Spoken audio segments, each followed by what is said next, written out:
नमस्कार दोस्तों, स्वागत है आपका करियर बनाओ प्लेटफॉर्म पे। और आज हम लोग बात करने वाले हैं एलपीयू के बारे में। एलपीयू का जो स्कॉलरशिप का जो टेस्ट है उसके बारे में।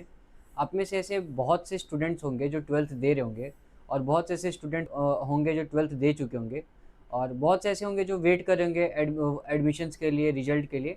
तो उन बच्चों के लिए आज मैं जो वीडियो बना रहा हूँ बहुत इंपॉर्टेंट वीडियो होने वाली है, क्योंकि उन बच्चों का क्या है कि अभी एडमिशन लेने वाले हैं और सोच रहे होंगे कि कौन से कॉलेज में एडमिशन ले। और वो एलपीयू यानी लवली प्रोफेशनल यूनिवर्सिटी के बारे में सुने होंगे, और वो वहाँ लेना भी चाहते होंगे एडमिशन, लेकिन अभी सोच रहे होंगे कि ले कि नहीं ले। तो भाई आपके लिए बहुत इंपॉर्टेंट ये वीडियो होने वाली है, क्योंकि जो हमारा एलपीयू का जो एडमिशन है ना, वो फेजेज़ में बटे होते हैं। और आपको पता होगा जो हमारा फर्स्ट फेज़ जो होता है एलपीयू का, उसमें जो स्कॉलरशिप लगती है काफ़ी ज़्यादा लगती है, और बच्चे उसमें काफ़ी अपने ज़्यादा पैसे बचा पाते हैं। तो अभी आप मेरे पीछे देख रहे हो कि एलपीयू का साइट है यहाँ पे, जो ऑफिशियल वेबसाइट है। और यहाँ पे आप ऊपर देख सकते हो कि यहाँ पे लिखा हुआ है 3 डेज़ यहाँ पे बस बचा हुआ है, यानी 3 दिन ही बचा हुआ है बस। फर्स्ट फेज़ यानी ख़त्म हो जाएगा। उसके बाद जो आपका जो फ़ीस होगा वो काफ़ी ज़्यादा लगने वाला है। तो मैं आप लोग को सारा बात बताने वाला हूँ कि एलपीयू का जो स्कॉलरशिप का पेपर होता है वो आप कैसे दे सकते हो, कौन इसको दे सकता है, और उसका फुल नेम क्या है। तो आप लोग को पता होगा कि जो एलपीयू जो पेपर लेता है वो नेशनल लेवल पे लेता है, पूरे इंडिया में इसका पेपर होता है, जो कि ऑनलाइन मोड में होता है, और जो कि जिसको हम लोग एलपीयू नेस्ट के नाम से जानते हैं। और जो एलपीयू नेस्ट का 2026 का जो पेपर है वो आप लोग कभी भी कहीं से भी दे सकते हो, ये बहुत अच्छी बात है। और जो एलपीयू नेस्ट का जो पेपर होता है उसमें जो मार्क्स आते हैं उसके बेसिस पे आपका एडमिशन होता है और आपका स्कॉलरशिप मिलता है। जो एडमिशन होता है, मतलब कुछ ऐसे कोर्सेज होते हैं जिसमें कि आपको एलपीयू नेस्ट का जो पेपर है वो देना पड़ता है, लेकिन कुछ ऐसे कोर्सेज होते हैं जिसमें कि आपको एलपीयू नेस्ट के बिना भी एडमिशन मिल जाता है। लेकिन अगर आप लोग एलपीयू नेस्ट का पेपर देते हो तो इससे आपका ये बेनिफिट होगा कि आपको स्कॉलरशिप भी मिलेगा। अब हम बात करने वाले हैं कि जो एलपीयू नेस्ट है वो जो एग्जामिनेशन है, उसका जो मार्क्स होता है वो किस बेसिस पे आप लोग को मिलता है। मतलब अगर आप ये सोच रहे हो कि हाँ आपको ज़्यादा स्कॉलरशिप चाहिए, तो भाई उसके लिए काफ़ी सारी चीज़ें होती है जो कि जिसको ध्यान में रखना पड़ता है। जैसे कि एलपीयू का जो नेस्ट का जो स्कॉलरशिप का जो स्कोर होता है वो मैटर करता है इसके लिए। रैंक मैटर करता है, आपका जो कोर्स होता है वो मैटर करता है। तो ये सारी चीज़ें जो होती है ना, ये सारी चीज़ें मैटर करती है आपका जो स्कॉलरशिप का जो परसेंटेज है उसको लेकर।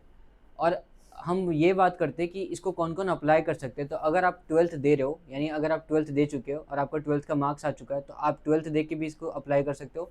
अगर डिप्लोमा वाले बच्चे जो ऐसे हैं जो डिप्लोमा कर रहे थे, डिप्लोमा वाले बच्चे भी बीटेक के लिए अप्लाई कर सकते हैं, और उससे पहले एलपीयू नेस्ट का पेपर दे सकते हैं। ग्रेजुएशन वाले बच्चे तो दे सकते हैं, अगर उनको मास्टर्स करना है तो एलपीयू नेस्ट का पेपर उनके लिए भी है।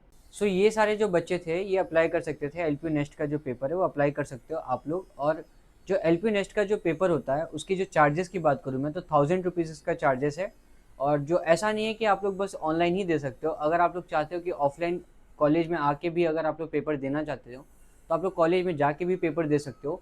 और कॉलेज वाले इसका पेपर अच्छे से कंडक्ट वहाँ पे करवाते हैं, और जिसका परसेंटेज आता है उस परसेंटेज के हिसाब से आप लोग को स्कॉलरशिप मिलता है।